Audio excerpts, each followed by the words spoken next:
Okay, welcome. This is the In Business FBI apps session on rebranding success. All right, what's it going to take to rebrand? First up is Russell Festino here. Tell us about yourself, Russell. Hey, and I see cousin Jeff LaBelle just joined us. So hey, good to see you, Jeff. Man, how you doing? All right. That's good. We're recording this session, and I'm happy to be here today. We have a really great session. What we've done along years here is each of us have our own interests in the Festino brothers. And Rich is a musician, of course, and Gary is an artist, and also does a lot with marketing and business and SEO. And myself, I'm a coder. So, we decided to put all of our talents together for a 45-minute session here on today. We really got some really great messaging on marketing and branding. It's a really good story Gary's going to present, and then I'm going to go next with how to create NFTs and what NFTs are all about. And I've got a really good blog that I'm going to walk through step by step that I wrote. And so we're looking forward to doing that. And then also, Gary, can you go ahead and click that link tree that's up there? Right there. Apps. The reason I'm showing this is because this is where all of the resources are going to be for this session. Starting with the PowerPoint. If you want to download the PowerPoint, follow along, you can. Also, you can see that there's the Pink Panther tab music sheet that Rich is going to be doing a lesson at the end. Mm-hmm. And then also, I'm going to walk through that button there that says create your own NFT in layman's terms. Also, if you scroll down, you can see a lot of products that we have on the Festino brothers, everything from music songs to books. Gary wrote a book on Mora. Rich has got some guitar lessons. And then going down in the resources, we have some great resources on the Festino brothers site, as well as some others in our social at the bottom. All right, that's good, Gary. You can go ahead and take the screen back and continue on. All right, and get Richard. Richard, give us a little introduction. Hello, everybody. I'm Rich Festino, and we're going to be talking about the Pink Panther theme today. I just got done with the week of rock band rehearsal, and I think we're going to be doing another Henry Mancini song. It may be this one. And I'm going to be teaching Pink Panther all this week. I have some tabs written up. It's going to be a fun thing. And check out all the songs that we were going to be doing in the link tree. I have some records out and having a book come out very soon called Ellery the Elephant. You have to check that out. All right, and these are Richard's recordings. If you click on any one of these in Linktree, you'll see all the music stores that they're available, and we show more, and there's tons of stores here that you can buy his music. All right, so that's where we're at there. And then finally, myself, Gary Festino, the designer of the group. We do the business, social media, and the marketing. And as mentioned already, I've authored a book called Mora, Old Italian Game. And so I hope you pick that one up. All right. As the Festino brothers, we have first originated apps. We have apps in all the stores with Jethro Tull, and also shortcut apps. And definitely for the Jethro Tull, we received a copyright for the programming of that piece. So we're very proud of that. And as Russell mentioned, we have merchandise and memorabilia available as well in all the stores, and there's the links to that, and they're also in the link tree. So now let's go into the presentation here. We will discuss rebranding success, and you're looking at a picture of Times Square. Why are you looking at that? Well, rebranding is all around us. Like, for example, in the bottom left corner, you've got Kodak, which started off with a square serif look, and now it's more modernized. Down in the center, you've got HSBC, a financial institution that started off with a shield, and they changed it to their initials of their name. And then over on the right, you got LG, which was really Gold Star at one time, and they completely changed their name and did rebranding as LG. All right, so those are some examples. That's why we've picked this as a source for today's presentation. So we got some triumphs and not so good to discuss. So let's talk about some more success stories and also some not so good. All right, so the first one up here is Meta, which is the new parent company name for Facebook. Well, Facebook wasn't broad enough for their products. They also have Instagram, WhatsApp, and now Threads. And also the owner and the board of trustees, they wanted to expand their company's desire to push into the metaverse. So they renamed their company Meta. All right. Overstock is another good example of a rebrand. They acquired with the bankruptcy, they acquired Bed Bath and Beyond, which had a very good reputation for quality goods, where Overstock had a reputation of leftovers or not so good closeouts, that kind of thing. So now, by rebranding themselves as Bed Bath and Beyond, they're hoping to piggyback off of the success that Bed Bath and Beyond had at one time. HBO Max streaming service. Say that 5 times. Well, that name is too long. So what they did is they renamed it just Max. I guess you could say that very simply. And what they also did too is they changed the colors from a royal purple to a more likable and more popular blue. But what they did though is they also included the HBO logo, the little Target logo in the A this time as well. So it should be a good fit for them. We'll see how it goes. It's the jury's out until we get some more feedback on that.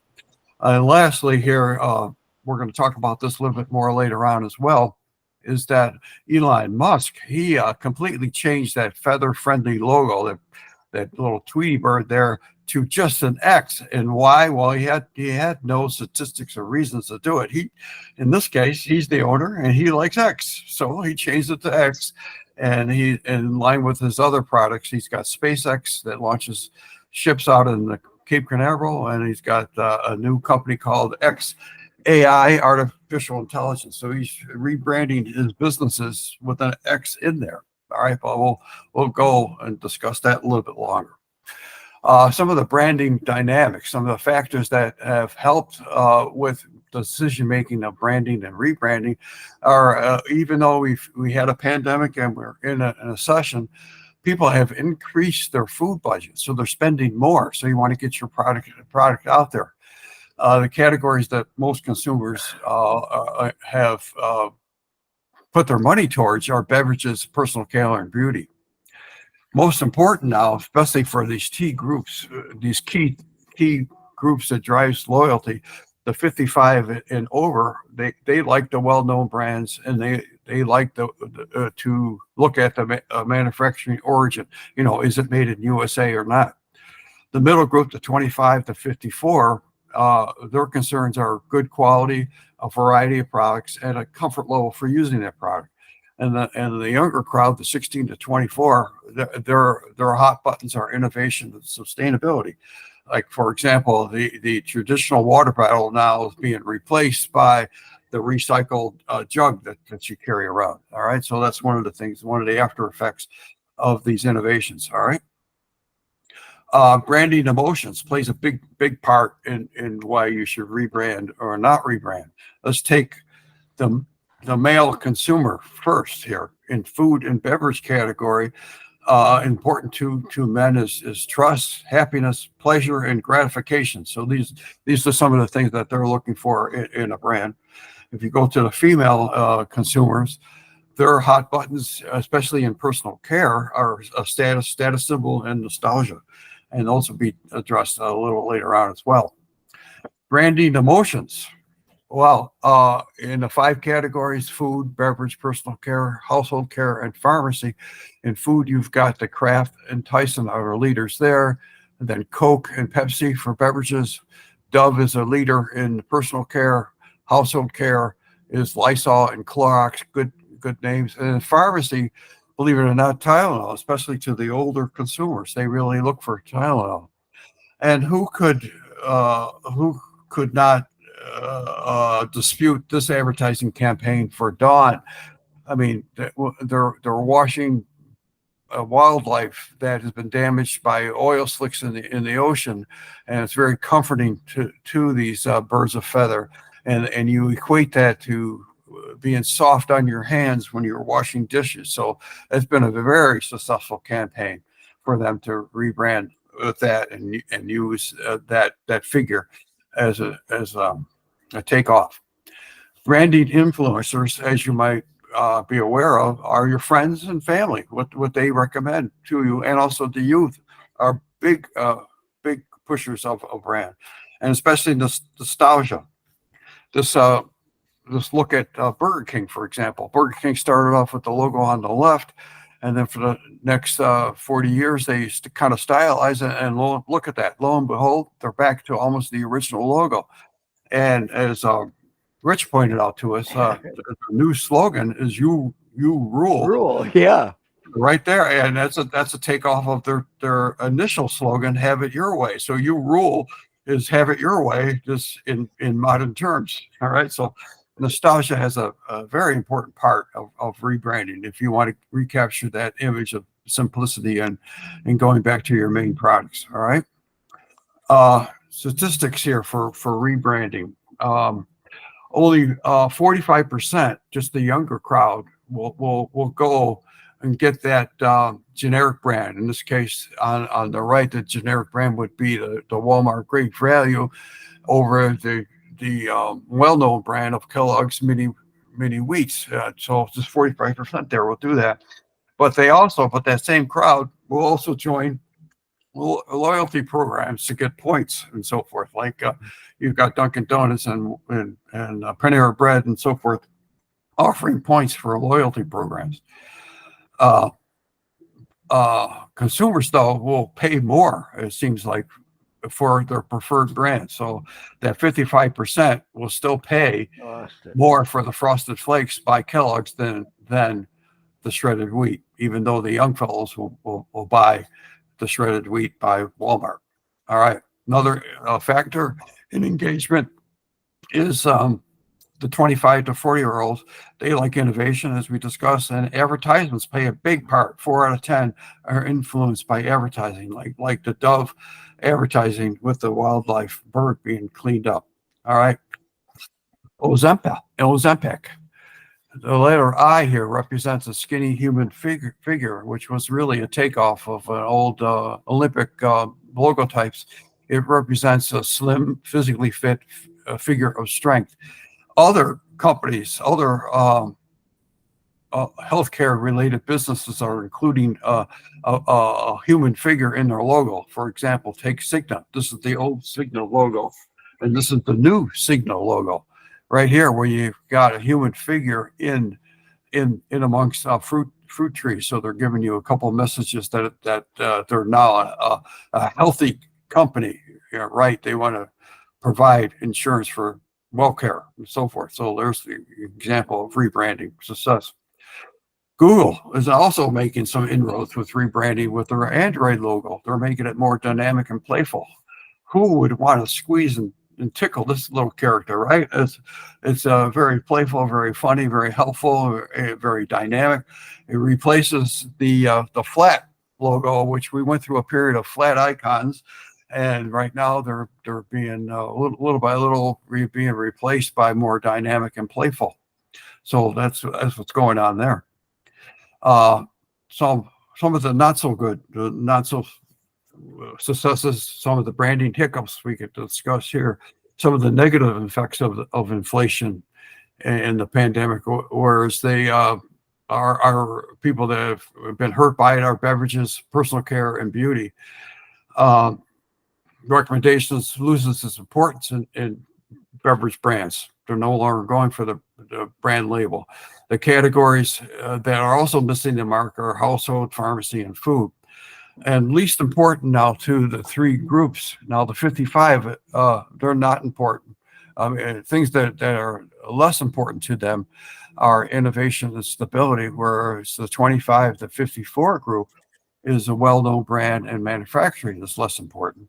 And the young group, variety of products is not as important as it used to be. They're oh hum to 57 varieties of Heinz. They'll just go and buy the ketchup by a no-name company. All right. Not so good too. Things of even big companies like Ford and JCPenney. These are their current looks, which have won over when they tried to change it. All right, back in early 60s, they tried to change Ford. They hired a very high paid designer, Saul Bass, to redesign the Ford logo, and it was not successful, right? J.C. Penney also hired an Apple designer, a former Apple designer, to redesign their logo, and that was not successful. So, and they went back to their traditional logos, as you see in the bottom tier. The new logos were too simplified. It was not a good for them. Now take this here, Johnson and Johnson. For over 100 years, they've had this logo. That's one of the few logos around the world that have remained the same for 100 years. Wow. The bottom, they just rebranded it to Johnson & Johnson with a sans serif kind of look. Well, there is a reason for that. Johnson & Johnson is now owned by another parent company. But do you think people are going to recognize that bottom Johnson & Johnson to the one that's been around for 100 years? Well, the jury's out. We'll have to see. But that's a decision that they made, and we don't know if they should have maybe kept the original that's been out there for 100 years. Can you believe that? Wow. Yeah. All right, the jury is out on some of these other ones as well. Kia, kind of their old logo and an older logo, has a very recognizable KIA, where their new logo that just came out about a year or so ago is the KIA. Is it KIA or is it KN? Well, the jury is out. We don't know if that's gonna work for them, or if they'll also they may return to just the KIA with the oval. Another one that the jury's out is, as we mentioned, we're going to talk about is Twitter. The older was kind of a cartoon Twitter, and then more of a flat Twitter, and then a very, very stylized Twitter, and also the word Twitter. So those are gone now.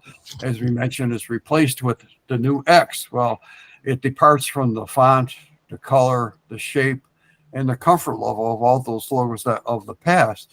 And even that, it's too broad of appeal. It's not unique, right? We got X-Men, we got FedEx, we got Xbox, we got Mac OS, we got X-Files, we got all these companies, different companies, unrelated companies that use X.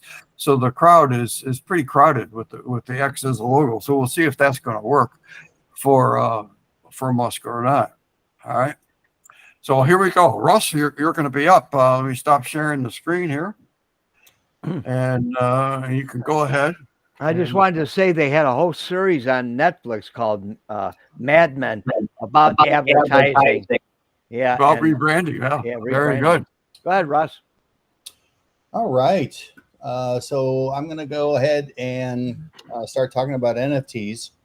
And you can see you'll all be able to see the PowerPoint deck that I have here. I'm just trying to run. You guys, there we go. Share the screen. What's that, Gary? Yep. Okay, you're good. Okay. So how to create NFTs. I'm going to actually walk through, watch each one of these steps. You may say, oh, geez, there's a lot of steps here. There's 10 of them. But after you do it once, really only step 7 is the only step you really got to do to mint more NFTs down the road. So hopefully this will get you there. And what's the value of NFTs and resources here? I've got this. I did a presentation when I was at Algorand, Algo NFTs, and a lot of resources there as well on minting. And then also we're going to talk about NFTs here today too, or non-fungible domains. That allows you to have a website basically that is an NFT, and then you can have it as a gallery for all of your assets. And we're going to use the Para wallet to house the crypto that we're going to be using here in this demonstration. And then also, this is the tool dapflow.org we're going to use to actually do the minting. All right, so let's go ahead and get right to it. I'm going to go ahead and go out to the blog, and this was the last blog I did at Algorand, and I did about a month ago. And for those that are brand new to NFTs, what are they? First of all, they are digital tokens that represent real world assets. And think about the potential there, right? You can have a hotel that's represented as digital assets and then divide that up very easily to multiple owners, for example. These are unique and can be used to prove ownership. And that's really one thing that's very attractive about NFTs is the fact that they are unique and they are posted with an asset transaction, which has got a date and time stamp on it. And it's on an immutable blockchain. All right. So those are unfamiliar with blockchain. It's very easy to write to a blockchain, but very difficult, if not impossible, to tamper with data that's already on the blockchain. And a lot of people have asked me, and that's why I wrote this blog to help them create NFTs, and especially those that are like in layman terms, they really weren't developers or they weren't technical in nature. And so, I hyped a high school buddy. He's an artist. My nephew, David, I think he's on the call here. We went through some of the design images and documents, and I worked with my brothers on artwork and music that we've created NFTs, and I'll show you those too. So let's go ahead and get on with the list here. So first and foremost, how much will this cost me? That's always a question I get. The bottom line is really, really cheap. In fact, they did some math here for one NFT. It's about a tenth of a penny. Yeah, that's about it. So it's really dirt cheap. You have a transaction fee, and then you have a minimum balance that you need in the account to hold for each NFT, which is 0.1 algos. An algo in today's market, and check it today, but it's been around 10 cents per algo for a while. So that's very, very cheap, right? And then the next thing, set up your crypto wallet. And the one I recommend is this Para wallet. And you can go ahead and follow that link out there and create it. You can do either a web-based wallet or a mobile wallet. I recommend the mobile wallet. I think it's more secure rather than a web-based wallet, but they are there. It's secure as well on the website. So the first thing you're going to want to do is create an account. And if you go out and take a look at this here, let me go ahead and keep this, do a new window here on this one. This is going to actually bring up how to actually create an account. You can see the step-by-step here on the site following that link. And you just hit the add button, and you can add some more, and then you get your account set up. So that's pretty straightforward. Then there are two different networks. You have a main net, which is the real deal, production, and then you have testnet, which is a testing environment primarily for developers. But as a consumer, you can also use testnet when you're just learning, like how to use these wallets. And there's a setting in the Para wallet that you can go out under settings, developer setting, node setting, testnet to switch over to testnet. You'll see the background change to yellow. You'll know you're not in mainnet, you're in a testing environment. And then you'll need some algos. Now, if it was in mainnet, you have to buy them either through one of the tools that's in the wallet or go out to any exchange like Coinbase and purchase algos for from USD. And then you can see here, you're going to select the account for the testnet funds that you want to go to. And if you're using testnet, this here is an actual dispenser that you could see. And so if I bring this over, you would just put, I'm not a robot. You paste in the account you want to dispense to. And now you got some testnet algos that don't cost you any money and you can do your testing with. Then we're getting into the good stuff here. Now we're going to go ahead and connect the account to a minting service. And this is in the dapflow.org site. And you can see if you are working with testnet, you want to switch your node to testnet. If you're on mainnet, you keep it on mainnet. And then what you want to do is connect a wallet to it. So what that does is it'll pop up a QR code. You take your phone, you map it at it, and you say, okay, I want this account that I just created to be the one that we're using to mint these. So that's got to have a balance in it to cover transaction fees. When we get to connect the wallet, we're going to go ahead and select the Para wallet from the list. There's multiple wallets are supported, and then select the Para wallet, and there's the QR code I mentioned that you would be scanning. And then it'll go ahead and connect to account that you specify. And one other note, while I'm thinking about it, when you create an account, you're going to get 25-word passphrase. Write that down and keep it in your safety box. Don't use any digital copies. Don't share that with anybody, because that's your key to your account. And if somebody has that key, you might as well just give your algos away, because they're going to be able to get at them. So you want to be smart about that and always secure it. And what I do is I just keep mine handwritten. I don't do any electronic version, and put it in my my box over there. All right. So getting back to this, you're going to go ahead and wire it up to an account, and then after that, we're going to hit that Mint NFT button. So let's take a look at this. So here is the actual tool, and you can see I'm already wired up down here in the bottom left. I just do a Mint NFT.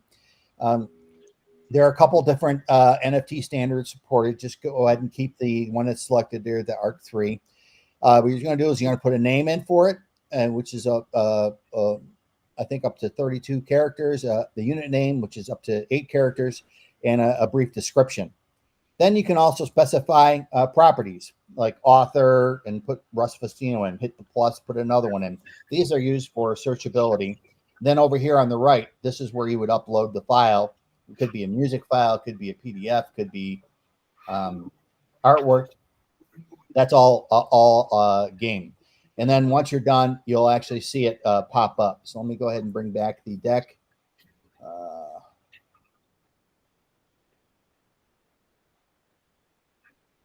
Okay.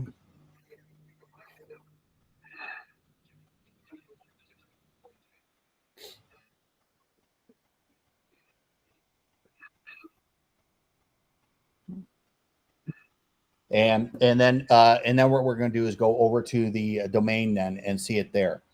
So what I've done here is I have I go out to Russ.algo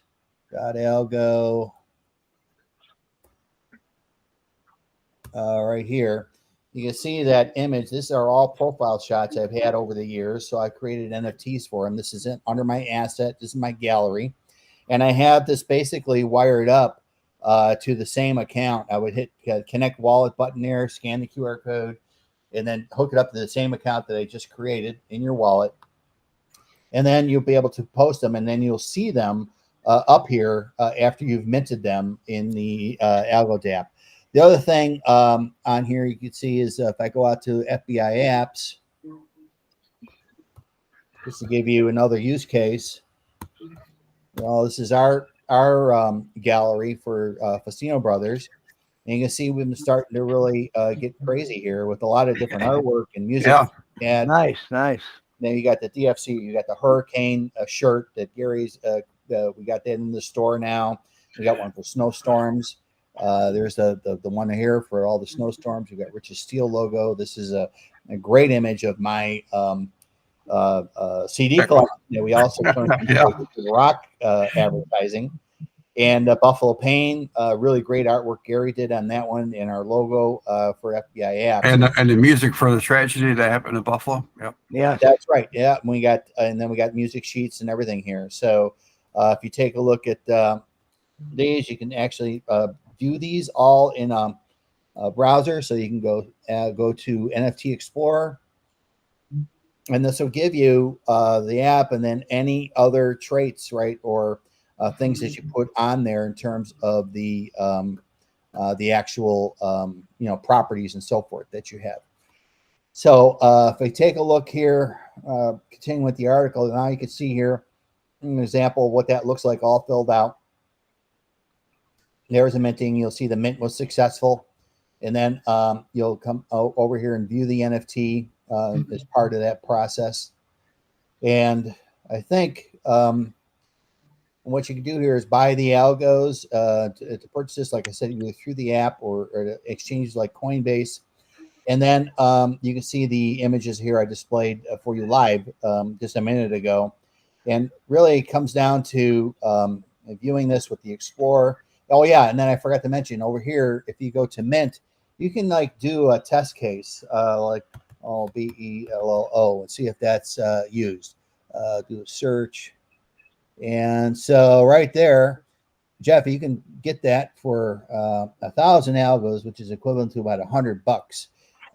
And you can go ahead and buy that once you connect that if you wanted that as your place. Or you got the Lobello Showcase, another good one there. It's a lot cheaper, $20 for that. But that's how you do it. You go ahead and use your crypto in your wallet to pay for these, and it wires it up through the wallet. Lastly, and I'll end here. Basically, I want a little bit of a disclaimer here. You really got to do your research on how you want to protect your assets. Copyrights on a blockchain have become an industry changer, as copyrights can now be available globally, which is really important. There's no boundaries, right? You'll actually have proof worldwide with that timestamp that you have. And when it comes to, there's a quote here, when it comes to the future of blockchain technology, there are endless opportunities for innovators and people of all types, and people who use blockchain can potentially protect their intellectual property from cyber theft by implementing a system that links the data connected to their work to other pieces of information from its birth. And while we're still a lot to learn and potentially revolutionary approach, little doubt that is potential to change the way we think about copyright law. And there's a supporting article that talks about that.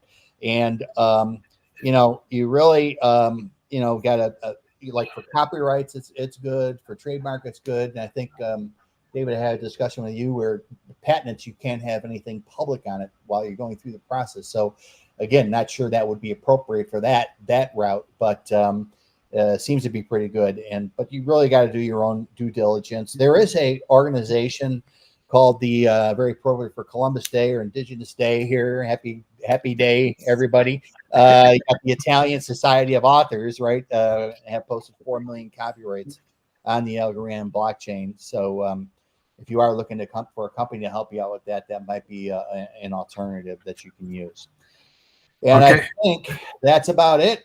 Okay, Russ, thank you very much there. We're going to move into the next presentation, and that's the fun part over here. And we're going to share my screen again. Yep. Very good. All right. See if you got my, are you seeing my screen, Pink Panther? Yeah, I see something. No, I don't see your screen. Oh, okay, let me go back and see if I can share screen here. And entire screen. Here we go. There we go. All right. And Russ, Richard, our musical brother, is going to give us a demonstration and a lesson on Pink Panther, which happens to be also the logo of Installation, from Owings Corning. So here we are as a brand that's being used for two things: one, music and a movie, and also installation. So that's where we pick up on that. We've put the music sheet in the chat window, or there's a link to it, so you could download that if you want to. Originally by Henry Mancini and transcribed by Rich. So Rich, take it away. I'll stop sharing. Okay, this is based on the cartoon version, I guess. I don't know. It's my arrangement. There's only 33 measures and 5 chords, but it has a unique melody, and it starts off with a grunge guitar in the beginning. The first 30 seconds is really good. I don't know if you can hear this or not, but oh yeah, kind of a slide, but you're doing 2 notes at a time. It could be done up higher too. It sounds really cool up here. So what I've done is I've done an arrangement with the saxophone, horns, bass, and it came out pretty good, and I'm going to play the whole thing. But before I do that, I just want to comment that it's really based on a chromatic scale of 4 notes. And if the original is done in the key of E, if you put a capo on the 2nd fret, you can play along with the record with my version. I dropped it down because I like to drop my low note to a D sometimes, and it sounds really good. So the actual melody is actually 1 note lower than the record. And this is the basic melody. I mean, everybody's heard it. It's almost like a riff that you want to keep in your head. I mean, it's easy to play. So Yes. I think what I'm going to do is do the second part, because the second part is also just as good. It has a pentatonic scale. And if you learn this scale, you can use it for hundreds of songs. The notes are D, C, A, G, F, D. And it's always done all over the guitar. Those 5 notes that he has in this song are the pentatonic scale. Of course, he's got all those other passing tones, but that is the main part of.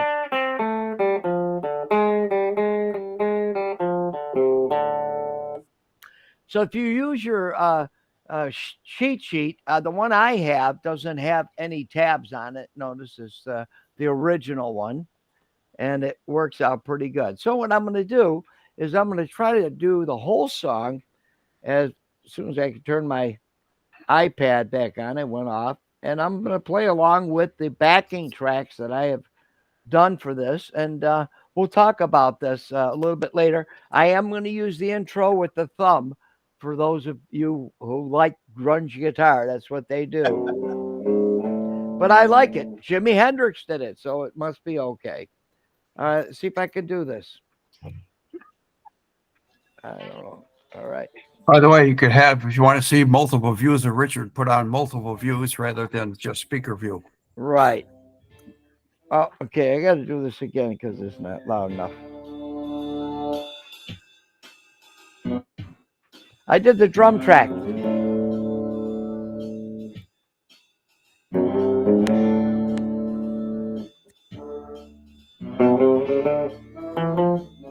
Little T's in the beginning.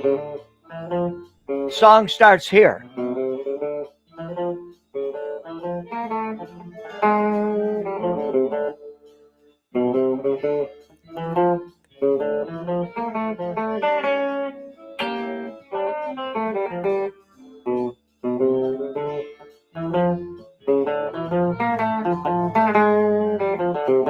And here's the pentatonic.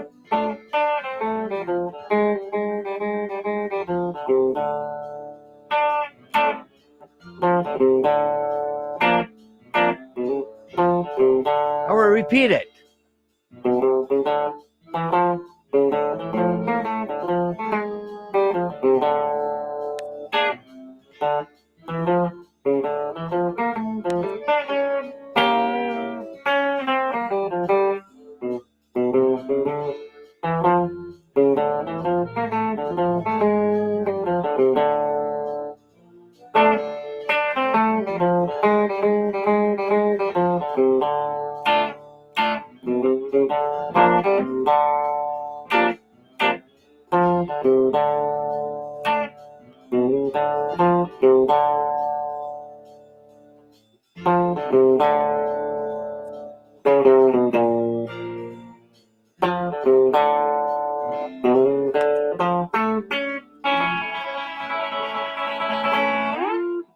So that's the whole thing put together.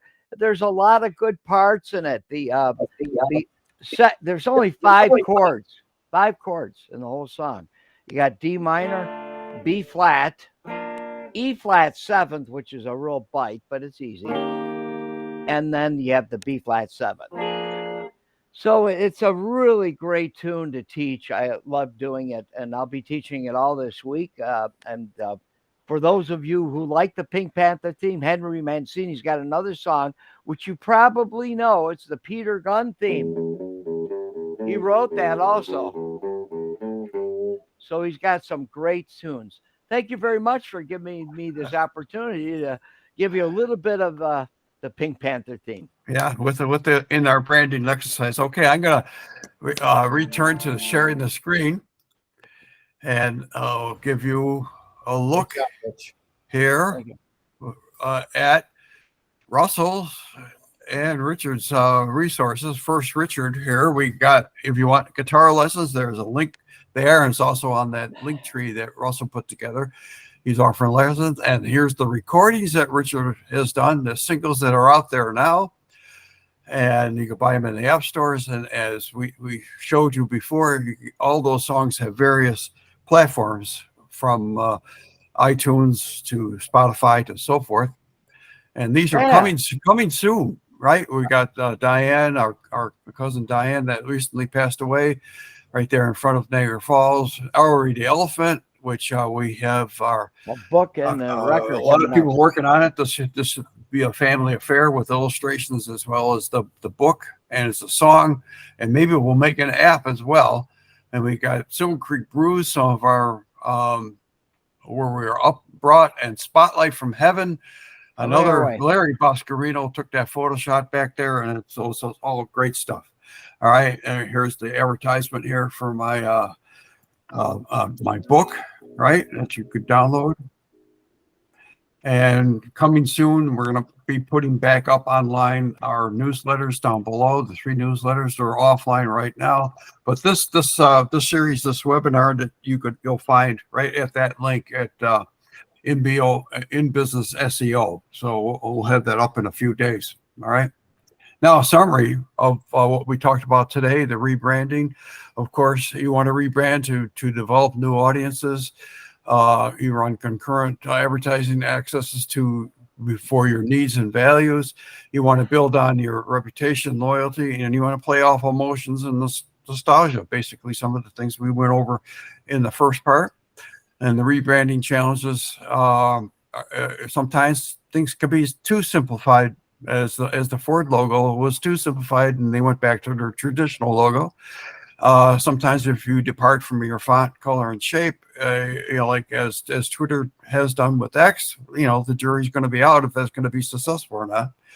And especially if it's not of a good comfort level, and if it's not unique. All right. NFTs are also talked about, embedding your identification, your representation of ownership, your secure wallet, and your collectibles, your NFTs. So there's a little summary today. And all this, if you want to put your phone up to the screen, you could take this QR code and get all the links as we showed you in the beginning. Our next meeting is January 8th, 2024. And here's all the resources.